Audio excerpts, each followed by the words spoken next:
মিষ্টি কুমড়া আর এখানে আলু নিয়েছি। এটা রান্না করব এই যে সোয়াবিন ফল দিয়ে। আর ওরির ভিতর দিব এই যে টমেটো, টমেটো 2 তরকারিতে দিব এটা। আর করে নিয়েছি তরকারি এই যে পাতাকপি।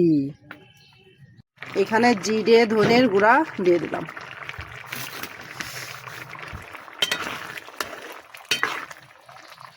রান্নাটা হয়ে গেছে, এই যে এরকম ঝোল ঝোল থাকবে। আর একটু ঘি দেব। জল গরম দিয়েছি, দিয়ে সোয়াবিন ফলটা সিদ্ধ করতে দিলাম। সোয়াবিন ফলগুলো সিদ্ধ করে নামিয়ে নিলাম। আর এদিকে কড়াইতে তেল দিয়েছি, তেল গরম হয়ে গিয়েছে। এখানে জিরে, কালো জিরে আর মোটা জিরে যেটাকে মৌরি বলে ওটা দিলাম, তেজপাতা দিলাম। আর এদিকে যেয়ে আলু আর মিষ্টি কুমড়া। এখানে চাইলে শুকনো মরিচ দিতে পারবেন তেলের উপর। আমি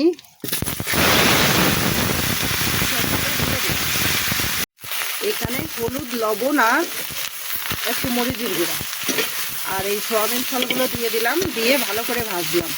আর এই মিষ্টি কুমড়াটুক দিয়েছিল আমার এক পাশের বাসার ভাবি, তাই দিয়ে আলু দিয়ে আর সোয়াবিন ফল দিয়ে রান্না করে নিচ্ছি।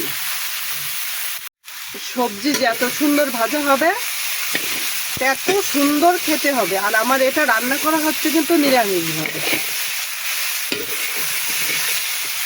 এখানে পেঁয়াজ রসুন যাবে না।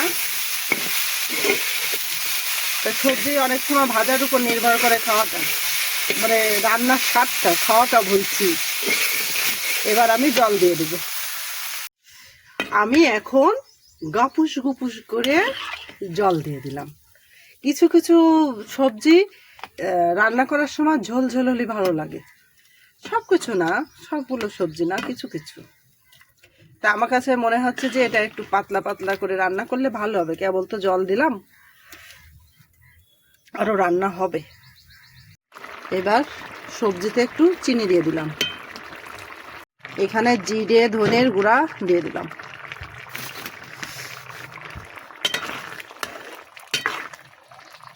রান্নাটা হয়ে গেছে, এই যে এরকম ঝোল ঝোল থাকবে। আর একটু ঘি দেব। সুন্দর করে লাল লাল করে বেগুন ভাজি করে নিলাম। এখানে বেগুন ভাজি করছি। বেগুন ভাজির কথা কি বলবো, পোলাও ভাত হলে আমার রীতিমণির বেগুন ভাজি পছন্দ। কিন্তু এই যে পোলাও ভাত হচ্ছে, বেগুন ভাজিও হচ্ছে, কিন্তু রীতিমণি নেই। কারণ এরকম অনেক সময় অনেক আপনজনের খাবার রান্না করা হবে, কিন্তু আপনজনরা পাশে থাকবে না, শুধু এই রান্না করার সময় মনে পড়বে। তারপরেও বেঁচে থাকতে গেলে খেতে হবে, এটাই খাওয়া লাগবে।